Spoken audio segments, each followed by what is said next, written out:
എൻ്റെ pant shirt പിന്നെ ഒരു ചീർപ്പ് വേണം, പിന്നെ പൗഡർ വെച്ചിനോ അമ്മേ, അതെന്തായാലും വേണം. നിന്റെ ഒരു കാര്യം എല്ലാം ഞാൻ റെഡിക്ക് വെച്ചിട്ടുണ്ട്, ഇനി നീ ഒന്ന് പോയാൽ മാത്രം മതി. ഓക്കെ അമ്മ, എന്നെ നാളെ നേരത്തെ വിളിക്കണം, ഒരു 5 മണിക്ക് എന്തായാലും വിളിക്കണം, മറന്നു പോരുത് കേട്ടോ. രാവിലെ 10 മണിക്ക് പോകുന്ന ടൂറിനാണോ നീ 5 മണിക്ക് എന്നെ വിളിക്കാൻ പറയുന്നത്? നിനക്ക് ഉറങ്ങൊന്നും വേണ്ടേ? ഇത്ര നേരത്തെ എന്തിനാ എഴുന്നേൽക്കുക?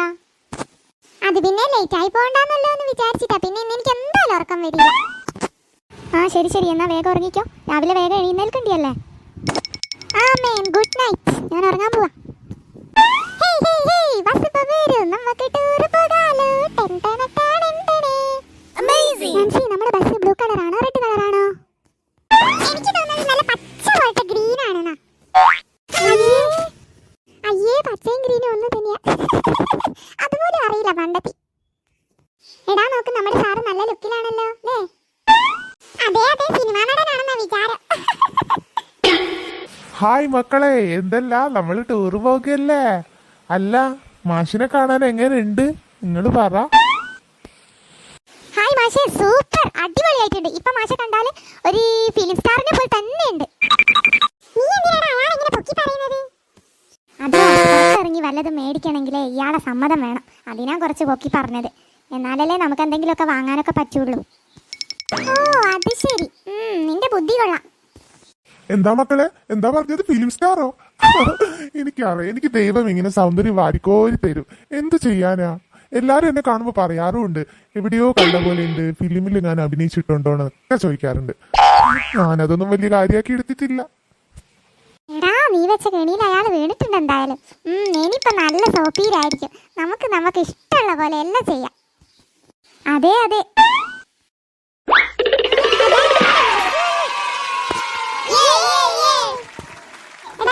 ഞാൻ വിൻഡോ സീറ്റിലാണേ.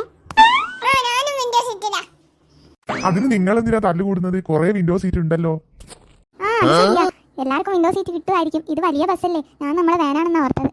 പിന്നെ നമ്മൾ ടീച്ചർ കാണുന്നില്ലല്ലോ.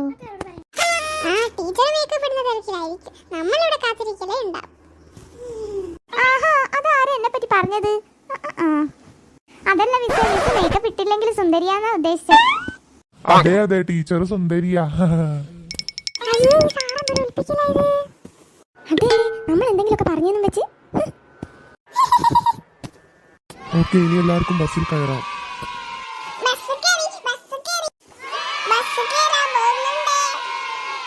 ഓരോരുത്തരായിട്ട് ബസ്സിൽ കയറിക്കോട്ടോ. ഇനി നമുക്ക് നമ്മുടെ ടൂറിസ്റ്റ് പ്ലേസിൽ എത്തിയിട്ട് ഇറങ്ങാം.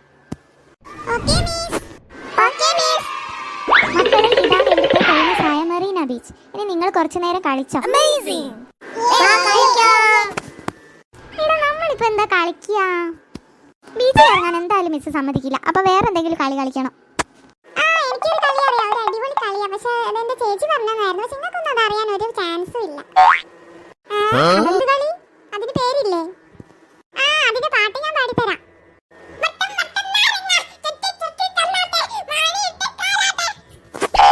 അയ്യേ, ഇതെന്ത് പാട്ടാടി? ഇതല്ലേ പണ്ട് മുതലേ കളിക്കുന്ന കളിയല്ലേ? ഓളൊരു കണ്ടുപിടുത്തം കൊണ്ട് വന്നത്. അത് തന്നെ, ഈ പറയുന്ന കളിയൊക്കെ ഇങ്ങനെ തന്നെയാ. എന്നാ നമുക്ക് ഒളിച്ചും പറ്റി കളിക്കാം. ഇവിടെ നല്ലോണം ഒളിക്കാം. എടാ മണ്ട, ഇതൊരു ബീച്ചല്ലേ, എവിടെ ഒളിക്കാനാ നമ്മള്? ഇനി നമുക്ക് ഇവിടെ ഇരിക്കാം കുറച്ചു നേരം. ഇനി നമുക്ക് അന്താക്ഷരി കളിച്ചാലോ? അതൊരു നല്ല ഐഡിയ ആണ്. എന്നാ ഓക്കെ, ഫസ്റ്റ് സിംഗ് ഒരു പാട്ട് പാട്. ABCD EFG പാട്ട് സ്കൂളിൽ നിന്നോ ചെയ്തില്ല. എങ്ങനെയെങ്കിലും അതിന്റെ ഓർമ്മയിൽ നിന്ന് വിട്ടു നിൽക്കാന്ന് വിചാരിക്കും. മോൻ ഇവിടെ വന്ന് ABCD പാടുന്നു. വേറെ ഒരു പാട്ട് നിനക്ക് അറിയില്ലേ?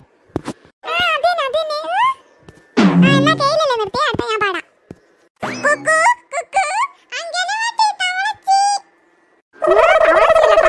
ഒന്ന് നിർത്തുക എന്റെ പാട്ട്. തായല്ലേ, ഞാൻ പാടാം.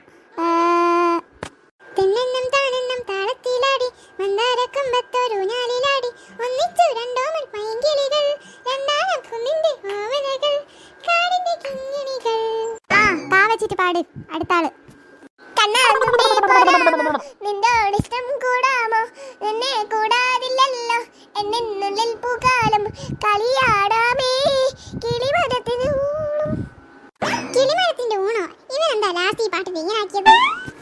ആ കുട്ടികളെ, വന്ന് ബസ് കയറ്, അടുത്ത സ്ഥലത്തേക്ക് പോണ്ടേ?